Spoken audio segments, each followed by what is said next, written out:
Hello children, welcome to the channel H2O, the A to Z of Chemistry. मैं हूं doctor ऋतु जौहर, आपकी educator from the channel. और आज हम एक बहुत इम्पॉर्टेंट टॉपिक की डिस्कशन शुरू करने वाले हैं and that is salt analysis. तो आप सब लोग जो ये लेक्चर को देख रहे हो, आई होप आप ये अंडरस्टैंड करते हो कि ये वो टॉपिक है जो कि 11th और 12th की प्रैक्टिकल केमिस्ट्री का बहुत इंपॉर्टेंट टॉपिक है और साथ ही में ये जेई मेंस और एडवांस के लिए बहुत ज्यादा इंपॉर्टेंट टॉपिक है। इनफैक्ट ये एक ऐसा टॉपिक है जिसकी आपको अगर अच्छे से अंडरस्टैंडिंग हो तो ये आपकी इनऑर्गेनिक केमिस्ट्री की लर्निंग को बहुत ज्यादा हेल्प करता है। तो चलो शुरू करते हैं आज के टॉपिक। तो अब हम इसको कैसे पढ़ेंगे। पहली चीज, हमारे लिए प्रैक्टिकल केमिस्ट्री का लैब मैनुअल बहुत ज़्यादा इम्पॉर्टेंट है। हमें उसे बहुत अच्छे से पढ़ना है क्योंकि क्वेश्चंस जो होंगे आपके जेई के वो वहां से फ्रेम किए जाएंगे, so that will be very important. तो यहाँ का जो कंटेंट होगा वो उसका जो बेसिक्स होगा that will be the lab manual of your practical chemistry 11th and 12th। दूसरी चीज, यहाँ पे आप बहुत सारी पिक्चर्स को देखने वाले हो। उन पिक्चर्स की हेल्प से आई बिलीव कि आपकी लर्निंग बहुत ज्यादा आसान हो जाएगी। तो जितने भी एक्सपेरिमेंट्स किए जा रहे हैं, मैंने उन एक्सपेरिमेंट्स की वेरियस बुक से, गूगल से पिक्चर्स ली हैं सो दैट कि आप जो एक्सपेरिमेंट किया जा रहा है उसके जो रिजल्ट्स आ रहे हैं आप उनकी पिक्चर्स को देख के उन रिजल्ट्स को ज्यादा आसानी से याद कर सको। और दूसरी चीज, बहुत सारे आपको ट्रिक्स बताऊंगी चीजों को याद करने के लिए जो कि आपको बहुत ज्यादा हेल्प करने वाला है। तो चलिए शुरू करते हैं पढ़ाई। इंपॉर्टेंट टॉपिक है, टाइम ज्यादा लगेगा इसको हमें कवर अप करने में, बट क्योंकि बहुत इंपॉर्टेंट है और जब तक आप इसके साथ कुछ टाइम स्पेंड नहीं करेंगे आपको ये याद नहीं रहेगा। So please do watch all the lectures from this playlist. चलिए तो शुरू करते हैं। सो क्वालिटेटिव एनालिसिस करना है हमें एक सॉल्ट का। तो पहली चीज जो आपको एक अंडरस्टैंड करनी है वो ये है कि सॉल्ट क्या होता है। आई होप आप लोगों को मालूम है। मेरा एक एक्सपीरियंस है कि एक बच्चे को पूरा का पूरा सॉल्ट एनालिसिस पढ़ाया, बट उसने एंड में जाके मुझसे पूछा कि हम इसके अंदर दो दो चीजें क्यों फाइंड कर रहे हैं, क्यों इसके अंदर हम एक एसिड रेडिकल एक बेसिक रेडिकल फाइंड आउट कर रहे हैं जबकि हमको गिवन तो एक सॉल्ट ही है। तो मैं यहीं से अपनी आज की पढ़ाई शुरू करती हूँ। कि सबसे पहले एक सॉल्ट क्या होता है। ठीक है, तो जैसे कि यहाँ पे सॉल्ट है, आप पिक्चर में देख सकते हो। आप लोगों को मालूम है कॉमन सॉल्ट सोडियम क्लोराइड होता है। तो एक सॉल्ट के अंदर हमारे पास दो तरह के आयंस होते हैं, एक होता है केटायन और एक होता है एनायन। ठीक है, तो जैसे फॉर एग्जांपल हमने NaCl लिया, तो NaCl किससे बना हुआ है, दो आयन से, एक पॉजिटिव आयन से और एक नेगेटिव आयन से, दोनों के बीच में एक इलेक्ट्रोस्टैटिक फोर्स ऑफ अट्रैक्शन है तो जो उनको इकट्ठा रखती है और इसी को हम कहते हैं एक सॉल्ट। अब इस सॉल्ट को हमने ब्रेक कर दिया केटायन में और एनायन में, जो कि हमें इस क्वालिटेटिव एनालिसिस में ढूंढने हैं।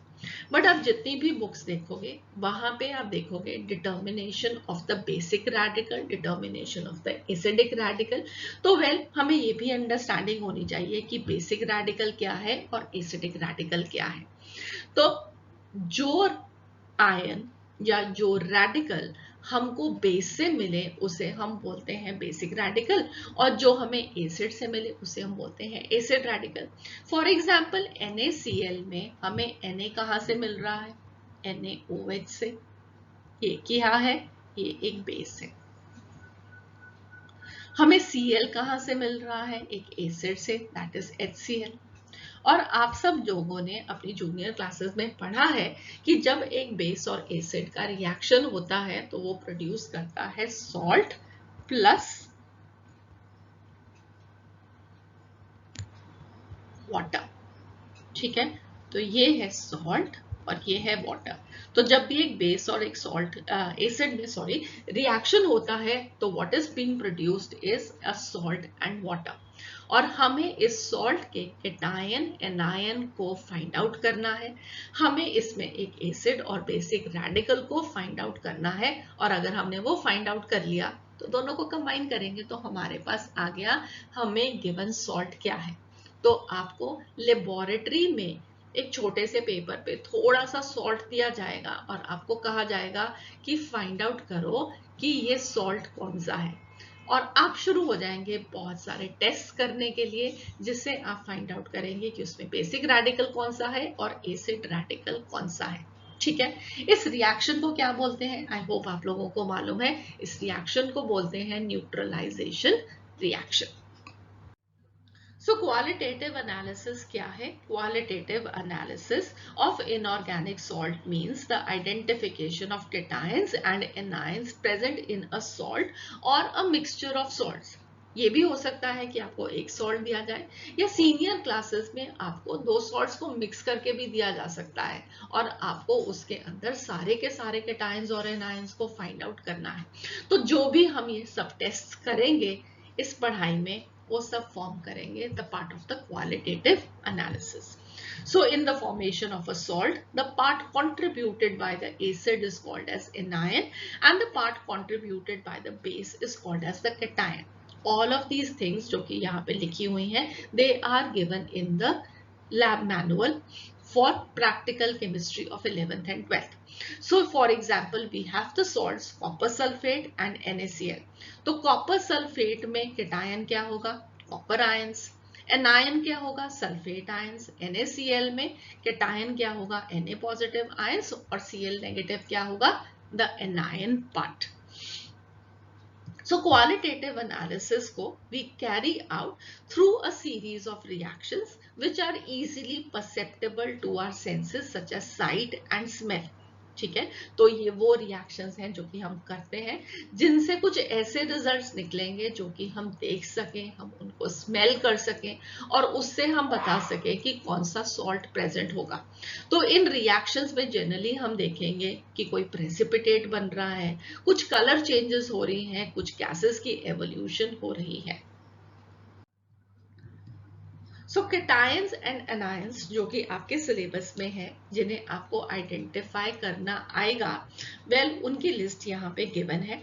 सो we have the Pp+2, Cu+2, As+3, Al+3, Fe+3, Mn+2, Ni+2, Zn+2, Co+2, Ca+2, Sr+2, Ba+2, Mg+2 and the NH4 positive ion, that is the ammonium ion.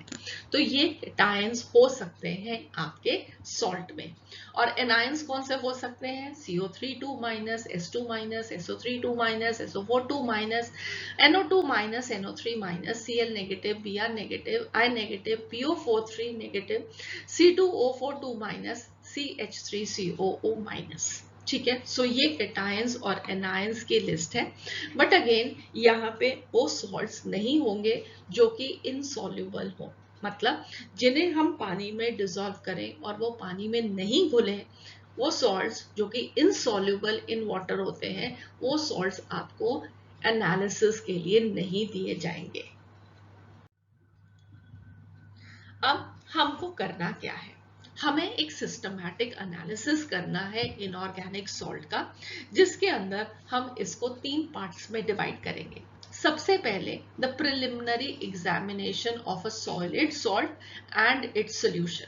तो हम एक इनिशियल टेस्टिंग करेंगे सॉल्ट की जो हमको गिवन है, या हमने उसका सॉल्यूशन बना के कुछ टेस्ट किए, पर ये प्रिलिमिनरी टेस्ट होंगे जिनसे हमें एग्जैक्टली तो ये नहीं मालूम लगेगा कि वो सॉल्ट कौन सा है, बट हमें कुछ क्लूज मिलने लग जाएंगे, और फिर हम उन क्लूज को यूज करेंगे अपने फर्दर सेट ऑफ रिएक्शंस में, जिसमें हम डिटर्मिनेशन करेंगे एनायंस का by the reactions carried out in solutions called as the wet test and the confirmatory test. ठीक है, तो पहले प्रिलिमिनरी एग्जामिनेशन करेंगे सॉल्ट का, और फिर उसके बाद हम 2 तरह के वेट टेस्ट करेंगे। पहले वेट टेस्ट जिसमें हम एनायन को फाइंड आउट करेंगे, और एक बारी फाइंड आउट किया तो फिर हम उस रेडिकल को कंफर्म करेंगे with the help of some confirmatory test. और सिमिलरली ऐसे ही हम कुछ टेस्ट करेंगे पहले, केटायन को फाइंड आउट करने के लिए,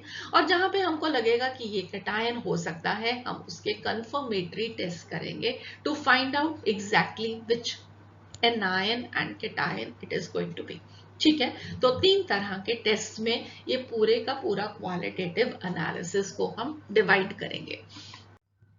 तो सबसे पहले हम शुरू करेंगे preliminary examination of the salt से।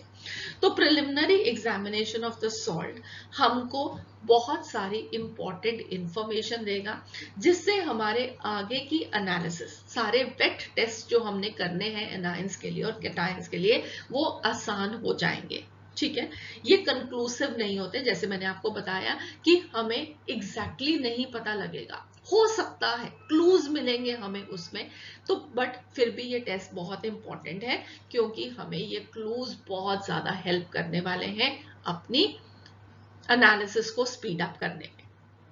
इन टेस्ट को हम फटाफट 10 से 15 मिनट में कर सकते हैं, और इनमें हम देखेंगे क्या, हम देखेंगे कि जो हमें गिवन सॉल्ट है वो कैसा दिखता है, उसका कलर कैसा है, उसकी स्मेल कैसी है, क्या वो पानी में सॉल्युबल है या नहीं। तो वेल आपको मालूम ही है कि वो सॉल्युबल होगा, क्योंकि आपको सॉल्ट ही ऐसा गिवन होगा। तो वेल कुछ ऐसी ऐसी चीजें हैं जो कि इंपॉर्टेंट होती हैं, इनसे भी हमको कुछ कुछ क्लूज मिलते हैं। ठीक है, तो इनको हम बोलते हैं ड्राई टेस्ट। तो 2 तरह के टेस्ट, एक ड्राई टेस्ट एक वेट टेस्ट। ड्राई टेस्ट के अंदर प्रिलिमिनरी एग्जामिनेशन, वेट टेस्ट के अंदर हम एक्चुअली में फाइंड आउट कर रहे हैं उन क्लूज की हेल्प से जो कि हमको ड्राई टेस्ट में मिले, to find out what is going to be the anion and what is going to be the cation. इसमें बहुत सारे टेस्ट हैं जो कि किए जाते हैं। ड्राई सॉल्ट को हीट करना, blow pipe test, flame test, borax bead test, sodium carbonate bead test, charcoal cavity test etcetera. ठीक है, और इसमें से कुछ टेस्ट हैं ऑब्वियसली जो बहुत ज्यादा इंपॉर्टेंट है। फॉर एग्जांपल आप लोगों ने फ्लेम टेस्ट को मार्क पढ़ा हुआ है, कहाँ पे पढ़ा हुआ है, inorganic chemistry class 11 S block elements में आपने फ्लेम टेस्ट के रिजल्ट्स को याद किया था। आपने अंडरस्टैंड किया था कि फ्लेम टेस्ट हम क्यों करते हैं, फ्लेम का कलर क्यों आता है, और डिफरेंट ग्रुप 1 के एलिमेंट्स और ग्रुप 2 के एलिमेंट्स फ्लेम टेस्ट में कौन सा कलर देते हैं। सिमिलरली बोरेक्स बीट टेस्ट को भी आपने पढ़ा हुआ है, कहाँ पे पढ़ा हुआ है, अगेन 11th की इनऑर्गेनिक केमिस्ट्री में पी ब्लॉक एलिमेंट्स में ग्रुप 13 में बोरॉन को पढ़ते हुए आपने ये बोरेक्स बीट टेस्ट को पढ़ा है। तो अगेन ये जो चीजें हम कर रहे हैं, जो यहाँ पे हम प्रैक्टिकल्स में एक्चुअली में देखते हैं, वो कहीं ना कहीं आप लोगों ने अपनी 11th और 12th की बुक्स में भी वो चीजें पढ़ी हैं। तो वो आपका जेई, नीट और जेई एडवांस तीनों के क्वेश्चंस को बिल्ड करेगा। तो यहाँ पे ये लर्निंग आपको बहुत ज्यादा हेल्प करने वाली है। Preliminary test should always be performed before starting the confirmatory test for the anions. ठीक है, तो प्रिलिमिनरी टेस्ट हम पहले करेंगे और फिर उसके बाद हम वेट टेस्ट को शुरू करेंगे। तो चलिए शुरू करते हैं preliminary examination of the salt से। तो सबसे पहली चीज जो आप ऑब्जर्व कर पाएंगे जब आपको एक सॉल्ट मिलेगा, well that is going to be the colour of the salt, है ना। तो आपको सॉल्ट दिया तो आप बता पाओगे कि क्या ये व्हाइट कलर का है, ग्रीन कलर का है या ब्लू कलर का है, और उससे आपको एक केटायन का क्लू मिल सकता है। ठीक है, तो क्या याद करना है हमको कुछ सॉल्ट्स के कलर्स को याद करना है। तो अगर हमारे सॉल्ट लाइट ग्रीन कलर का हो तो that is Fe+2। Do remember that chromium +3 is also green in colour and also bright green in colour is Na+2। ठीक है, तो Fe+2 और Na+2 ग्रीन कलर के होते हैं, क्रोमियम +3 भी ग्रीन कलर का होता है, but that is not a part of your syllabus, इसलिए उसको मैंने अलग से लिखा है। Then we have yellow and brown color. This is Fe+3. Blue color अगर salt का होगा तो Cu+2. Then blue, red, violet, pink. This is can be a cobalt salt. ठीक है, and light pink in color is going to be manganese. Right? So अब आपको यहाँ पे एक वे बताने वाली हूँ जिससे आप इन सॉल्ट्स के कलर्स को याद कर सके, एक ट्रिक जो कि आपको यहाँ पे हेल्प करने वाली है। और वो ट्रिक क्या है, ग्रीन निक्कू क्रो फसा, ग्रीन निक्कू क्रो फसा, ब्लू कप में पिंक को man Fe+3 brown brown.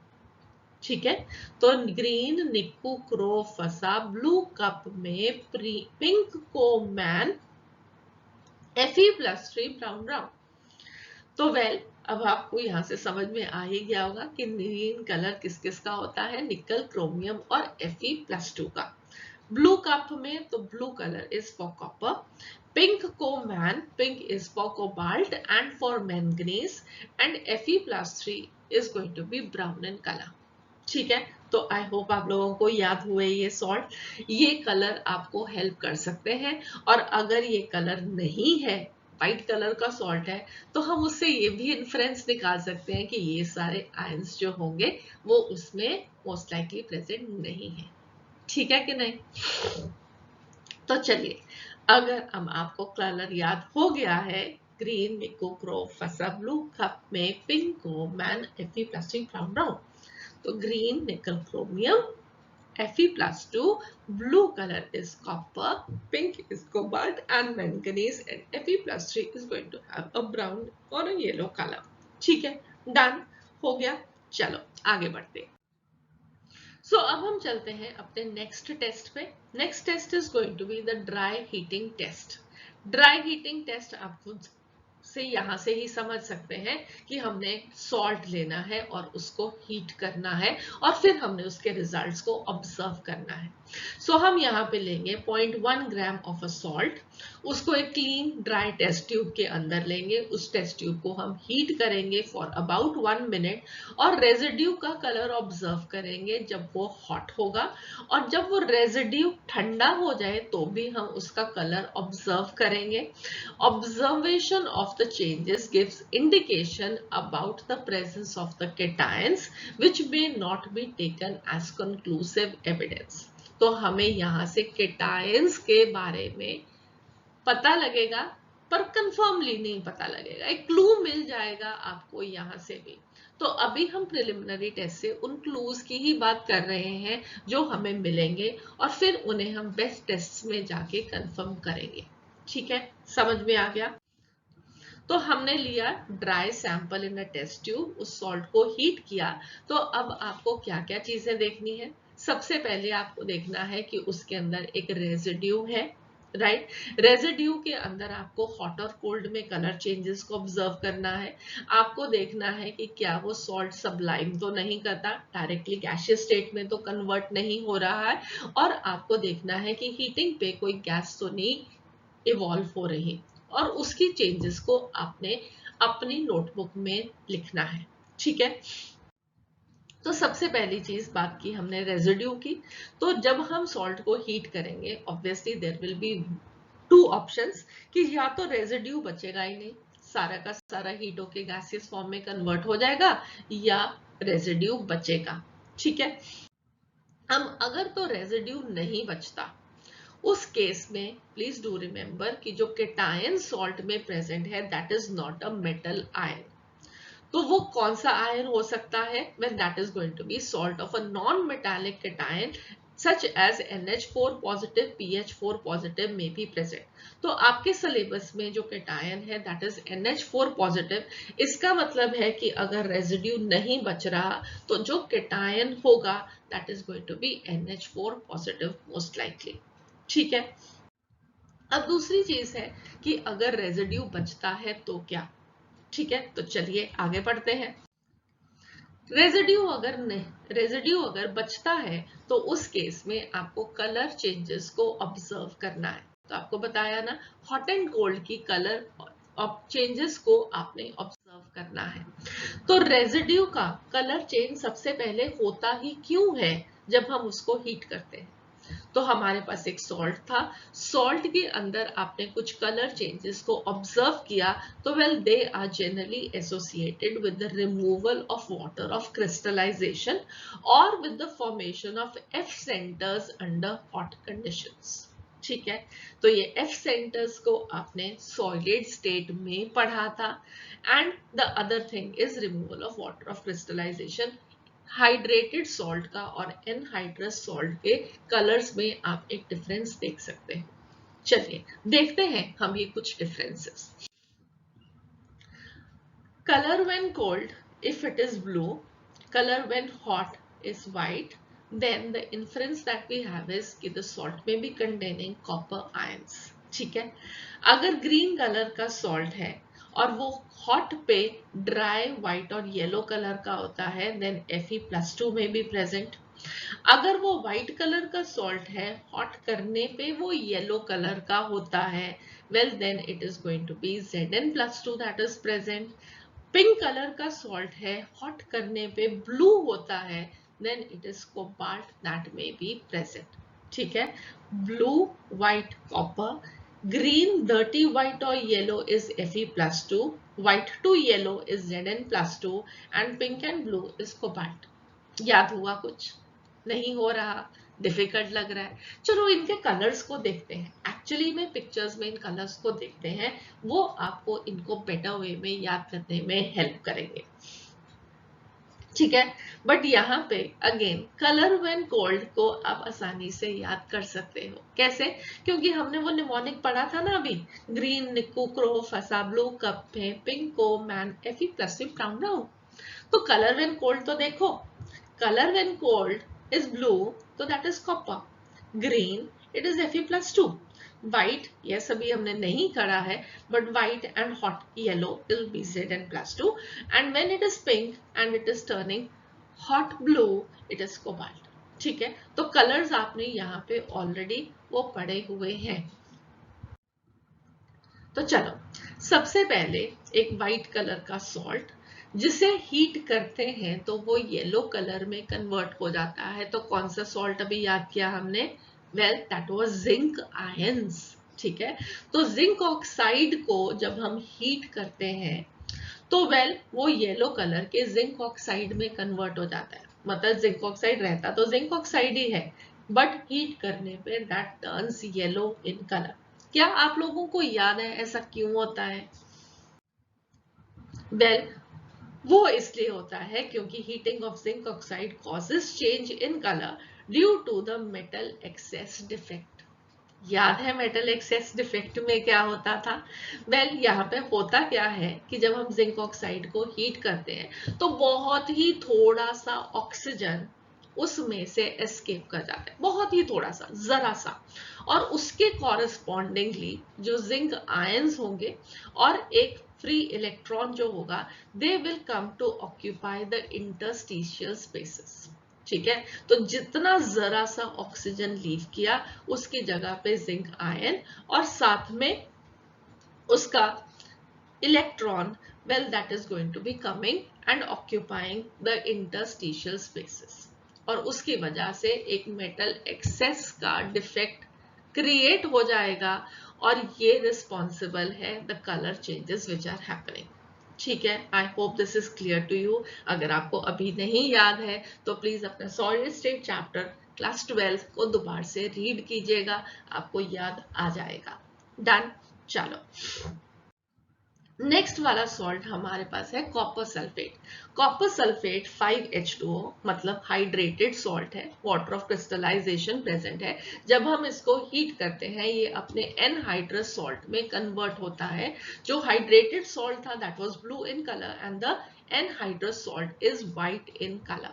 So you can see over here this is copper sulphate 5H2O. हम जब इसे हीट करेंगे it is going to get converted into copper sulfate anhydrous and that is white in color. So blue when cold and white when hot. ठीक है, समझ में आ गया? Good. तो आपने जिंक को याद किया. जिंक का जो सॉल्ट था वो कोल्ड में व्हाइट कलर का था और हॉट करने पे, हीट करने पे वो येलो कलर का हो गया. अब हमारे पास है कॉपर. तो कॉपर ब्लू कलर का सॉल्ट है जिसे आपने हीट किया तो that lost its water of crystallization and converted to white in color. अभी याद हो रहे हैं? गुड. चलो, नेक्स्ट इंपॉर्टेंट वाला है हमारे पास कोबाल्ट.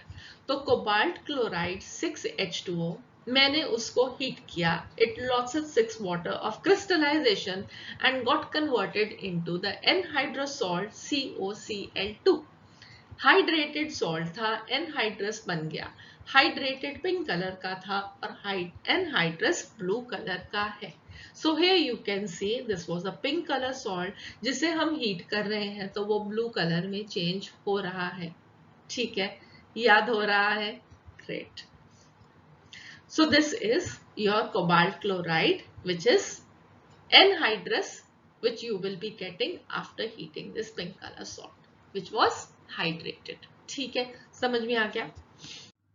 सो नेक्स्ट अब आप यहाँ पे पिक्चर में देख सकते हो एक लाइट ग्रीन कलर का क्रिस्टल्स वाले सॉल्ट। तो ये कौन सा सॉल्ट है? Well this is ferrous sulphate 7H2O, मतलब ये है hydrated ferrous sulphate Fe+2 salt, जो कि आपने याद किया है कि लाइट ग्रीन कलर का होता है। और जब हम इसको हीट करते हैं, हम इसके वाटर ऑफ क्रिस्टलाइजेशन को रिमूव कर देते हैं, तो जो कलर आपको सॉल्ट का मिलेगा that is going to be dirty white और येलोविश इन कलर। ठीक है, बट यहाँ पे मुझे तुमको कुछ और इंफॉर्मेशन भी देनी है जो कि बहुत ज्यादा इंपॉर्टेंट है। और वो इंफॉर्मेशन क्या है?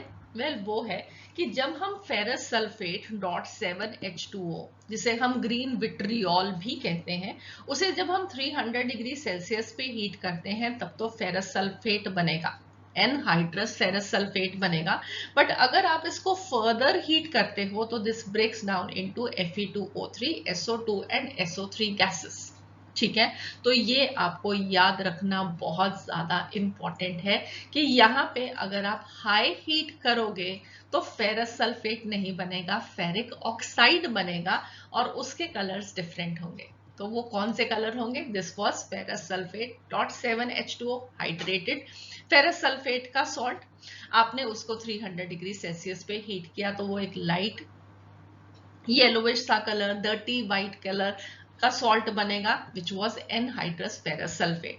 बट अगर आप इसको फर्दर हीट कर रहे हैं तो फिर आपके पास फेरिक ऑक्साइड बनेगा which is reddish orangish in colour. ठीक है, समझ में आ गया? एक और चीज यहाँ पे लिखी हुई है दैट इज फेरिक सल्फेट। तो फेरिक सल्फेट को जब हम हीट करते हैं तो this also gives us ferric oxide and SO3 and this is reddish brownish in colour. तो आप लोगों ने वैसे भी पढ़ा है कि फेरिक सॉल्ट का कलर क्या है? Reddish brownish in colour, brown brown. ठीक है, so this is what you have to remember from here.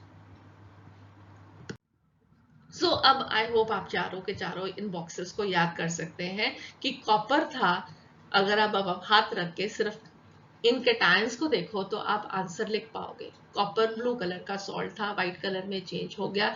Fe+2 green colour का सॉल्ट था, डर्टी व्हाइट येलो कलर में चेंज हो गया। Zn+2 व्हाइट कलर का सॉल्ट था, हीट करने में येलो हुआ था। कोबाल्ट पिंक कलर का सॉल्ट था, हीट करने में ब्लू कलर में चेंज हुआ था। हो गए अब याद? Very good. चलो अब आगे चलते हैं। तो हमारे पास ड्राई सैंपल हमने टेस्ट ट्यूब में लिया था, हमने उसको हीट किया।